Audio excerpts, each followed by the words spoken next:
Let's jump into last night's game scope. Bulldogs 15 defeat Sharks 14. Matt Burton, of course, slots the field goal. He had 2 close misses leading up to that, one from about 45, one from about 50 metres. Yep. The talking point out of the game probably, look, unfortunately, will end up being Nicho Hynes misses one from 15 metres out, dead in front. You can't help but feel that that Origin 1 game, and it happened last year as well, has potentially derailed the Sharks season. Yeah, there's still a lot. So they started really well. Let's get this out of the way. We'll start with the positives. Yep. They still have 10 wins. They're currently sitting 3rd. Yeah, they're on a little skid, and the only game that they won was without Nicho when he was in Origin 1 camp against the Broncos, right? So they've lost the last 3 from 4, and it all started off the back of a really good run. They knock off the Melbourne Storm down in Melbourne, again without Nicho, without no Braden Trindle. Daniel Atkinson steps up. Now, mind you, Storm also had no Hughes, no Munster, and potentially no Pappy from memory. Yep. Harry Grant was the only member of the spine playing in that game. But still, a really good victory. Then they go to Magic Round, and arguably the game of Magic Round, they knock off the Roosters in a high-scoring affair. Yep, that was a great game. They were really good in that game. Then the next game was the absolute drubbing at home to the Panthers. That was a lesson. That completely humbled them.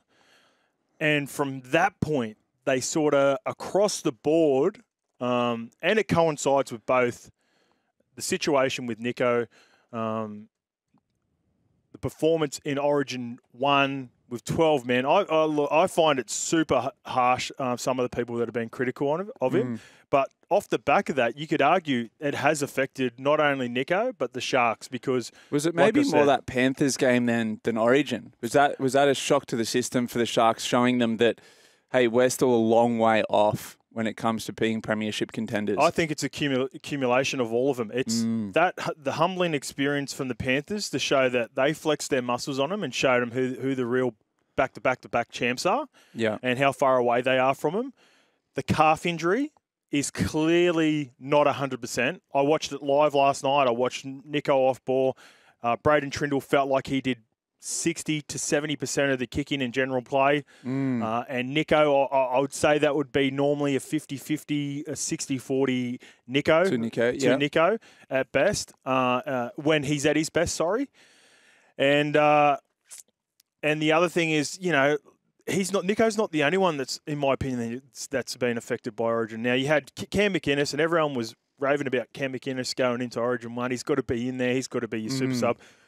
I love Cam McInnes as a player. He wasn't a certainty or a lock for me. I would have gone in a different direction to begin with. He's also now one of the players that missed out. So both Sharks players were two of the players that were dropped after Origin 1 performance. And Jesse Ramian, now he was one player that I had in my Origin team to begin with. He was playing outstanding. And look, the stats were good again last night, but it just shows across the board that all of these players have sort of lost a bit of confidence, trying to get their mojo back. So it's a big job for Fitzy. And like I said, the beauty of it, they've played 15 games, they've won 10, and that's taken into account that they've lost 3 out of their last 4. Yeah. So how do they turn it around? Or how does a player like Nicho, and you would have gone through ebbs and flows during your career of times when your form falls by the wayside a little bit or your confidence takes a knock. And I have no experience of this in a team sport. I don't understand how it works. So how does Nicho and how do the Sharks as an organisation turn their season around and help Nicho turn his form around? Yeah, so the 2 teams that I played at, Parramatta and Manly, completely 2 different teams. One, we really struggled when I was at Parramatta, and we were very dependent on our fullback for a lot of that time. So when he didn't play well, it would sort of filter down to the rest of the team, and he sort of probably didn't have as much help as when I went to Manly, when a couple of them could have a couple of weeks off, dip their form. But we had so many stars in the team that we would still have 4 or 5 good performances. Now, I think the Sharks are more the latter, comparable to the Seagulls team. They have really good players across the board. They need to reply on. I thought Will Kennedy was probably one of their best last night. Sifa Talakai carried the ball really well. So while Nicho is going through this little form slump or a lack of confidence, the other players need to take their game to another level. Yeah. Trindle's important. He needs to really help Nicho out during this time. And then once the rest of the team start chipping in, and they need to raise their game at least another notch, and until Nicho can get some confidence back, they start stringing some games together, and then Nicho is the guy that will get them as far as they're going to go. Yeah. Because again, you know, once we get through this little period, the biggest knock on Sharks over the last couple of years has been finals time as well. They eliminated first week of finals last year. The year before, they went bang bang, got knocked out in straight sets. So Fitzy's got a good job in front of him. But I think he's capable of it, and I'm not giving up on Nicho as well. I think he's capable of getting him out of this drama. They just need a few other guys to chip in the meantime. 1300 01 1170 is the number to have a chat to us this morning. We'd love to hear from Sharks fans. How do you turn the season around? Which players need to stand up and take a bit of load off Nicho Hynes? I think for the most part, Scope, the Sharks forwards and outside backs did their job. They rolled through the Bulldogs. I'd say their average, I remember looking last night at one point at their average set distance. It was about 20 metres more than the Bulldogs. Yeah, wow. They were rolling downfield. But the finish to sets was lackluster. And I've got a theory, to win a comp, you need 3 of the 4 spine positions, not necessarily being marquee players, but being big game players. And I look at the Sharks spine and you go, Nicho, Will Kennedy, Blake Brayley and Trindle. I think they've got 1 of 4. Maybe Brayley could push towards being 2 of 4. I think Will Kennedy's a great NRL standard player, but I don't think he's going to win you a grand final. And I think they need to find someone to partner Nicho. The more I watch Nicho, the more I think, is he a halfback or is he a really good 5'8"? Like, can he lead a team at halfback, or does he need someone to take the pressure off him? But do you think with that spine that they can challenge to win a comp? No. And I didn't even have Sharks in my 8 at the start of the year because of that same thought process. So I remember you saying that, and it may be prophetic yet. Oh, I don't think they're going to fall off the cliff that far now, because I just think Braden Trindle has got a little bit more footy in him than I anticipated going into the season. He's got to be the guy. Like, he's got to be. I know, I think you're right. I think Nicho would be probably better served if they had more of a game managing half where he could play 6 in the perfect scenario. But I have seen enough from Trindle this year. The part is, obviously he had his issues through the middle part of the year. Before that happened, they were also humming. So there's another thing that you can throw into it, right? Good point. He was their X factor. Like Nicho, there was a lot of criticism around Nicho in the Daily M and leaderboard, right? Because he was being that game manager and steering the team around, and Trindle was coming up with the X factor plays. Yeah. That was in the first 8 weeks. Now, he misses some time. Atkinson comes in. He has a couple of good games.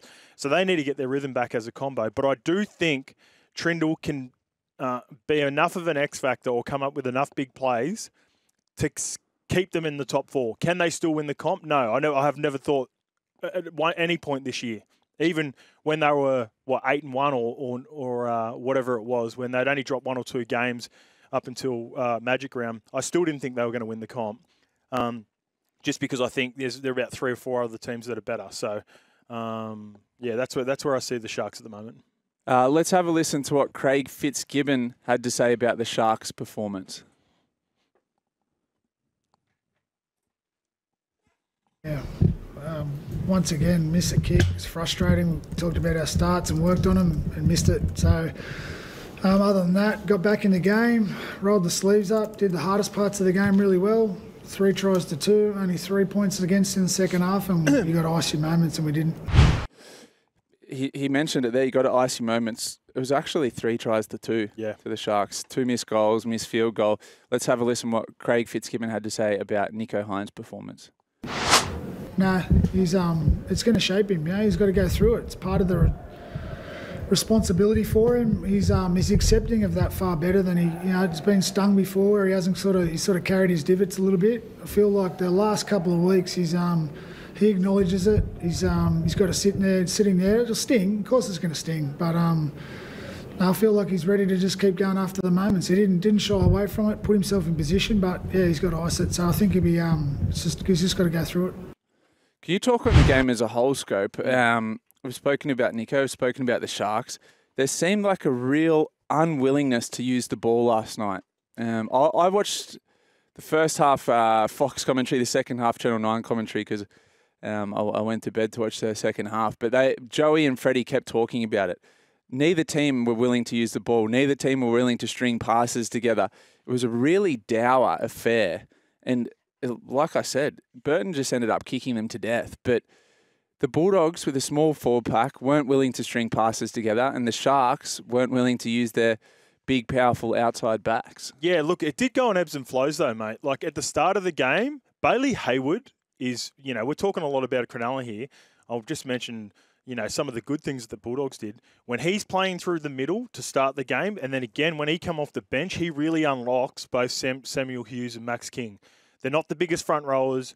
They're not going to beat players on the collision just, straight up and down. So what they do is they use a bit of shape, and they weren't going sideline to sideline, but they were going from left post to right post, and they just kept on moving the big forwards. They got to a 12-0 lead, took Bailey Hayward off.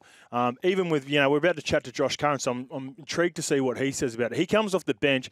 He gives them a little bit of leg speed. So once they move the ruck, then they try to blast through the middle and build momentum.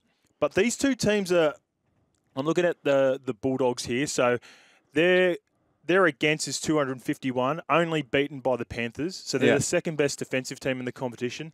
That's the way they want to win games. I don't know. I enjoyed the game. I thought it was a good battle. I don't necessarily need to see a lot of tries to be super entertained by a game. I felt like there was a lot of effort from both teams, and I thought it was more a respect for each other, and definitely the Sharks have shown the Bulldogs plenty of respect from where they were last year, right? Because I reckon the Sharks tried to blow them off the park last year with the power game. Yep. Nicho chances his arm a little bit more. But the Bulldogs have been the team that are counterpunchers. They take the blows, and then go bang, bang, and can put a couple of tries on you. With 15, 20 minutes to go, I just said to Sugar in the call, I was like, I feel like the Bulldogs are just going to win this game, even when they were down by 2.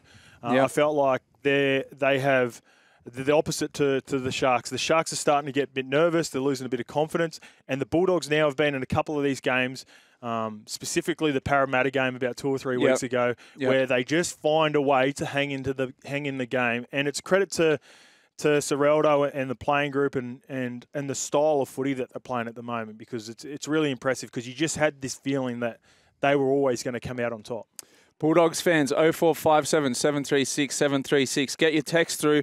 We're going to talk Bulldogs straight after the break. Spoke about in the TV coverage, Crichton was spotted at the gym at 5:30 the next morning, Thursday morning, after Origin, doing ice baths and recovery work. That's the guy driving the culture at the Bulldogs. I absolutely love Stephen Crichton. He is so much better than I ever thought with his time at Panthers. I always associated Stephen Crichton as being the X factor. He came up with so many huge plays at Penrith, but it wasn't like he's never really been a big stats guy. Like, he doesn't get in and have all the carries that Brian Toto and Taruva and Dylan Edwards always had. So he'd always have a really humble stat line, but then come up with an intercept to the house in a grand final. Yeah. Or he scored in every single grand final that he's played.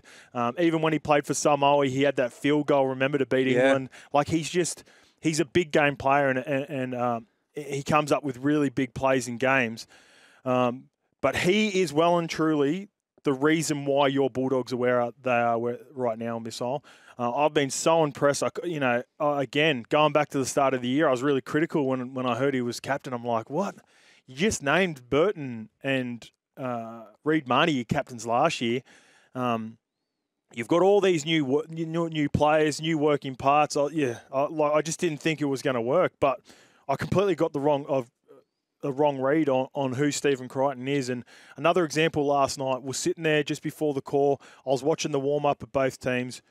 Stephen Crichton had the most energy out of any player on any team last night before the game. Like, everyone gives him a little bit of flack about all the handshakes. Yeah. But like, his energy is so infectious. When they're down in front of the post, he's walking around, he's high-fiving everyone. when he goes around, when he went away from the group and had a bit of a trot, Sugar noticed it as well. He was hobbling. He was limping, like he was trying to extend on a 30, 40-metre sprint right in front of us. Yeah. And he couldn't go. Yeah. You could tell that he was visibly sore and still carrying a few bumps and bruises from Wednesday night. But what does he do? He gets in the presser after. He talks about how all the boys had his back, how Viliami Kickout played, and he couldn't let him down. He's just a selfless player. He's going to get Captain of the Year, in my opinion. I think he's going to... with the Captain of the Year and Coach of the Year, generally it's the team with the biggest surprise, really. Yeah. And Critter's going to definitely be in consideration for that. But, he was ginger the whole game. He actually whiffed on a line, and Toby Sexton threw a double shape, which is the back rower in the centre, and he just couldn't get there. Yeah. Like, he just couldn't take off. Yeah, and I saw him a few times. He looked a little bit lame. Yep. And Matt Burton went looking for him out the back of shape a couple of times, like, there it is, there it is, and he couldn't quite get there. And that was, again, from us watching up the top. His first 5 metres was really hard for him to get into it. Then he strided out, and then stopping was a problem for him. So I reckon he's carrying either a really bad cork, because that's the signs of a really bad cork, or just general soreness. But he put himself out there for the team. He played a very physical game in Origin as well.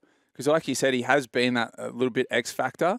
But that first time he got the ball in Origin on Wednesday night, went straight over the top of Hammer, went straight over the top of, was it Sewer on that side? Yep. Like that was as physical as I've ever seen him play. So for him to back up less than 48 hours later, he would have been sore and sorry. Yeah, Look, there's so many good players for New South Wales, which we'll get to in a bit. But the Crichton brothers, one on the left, one on the right. Yeah. Stephen was outstanding, shutting down the biggest threat for Queensland in the last 2 years has been Hamiso Tabuai-Fidow. Yep. And he did that. Then he backs up for his Bulldogs. Like I said, he was the energy man.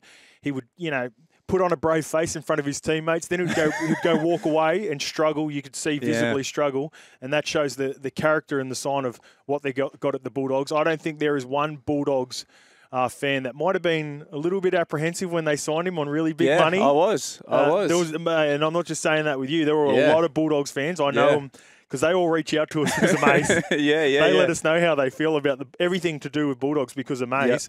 Yep. And, he's like I said, he's favourite to get Captain of the Year so far.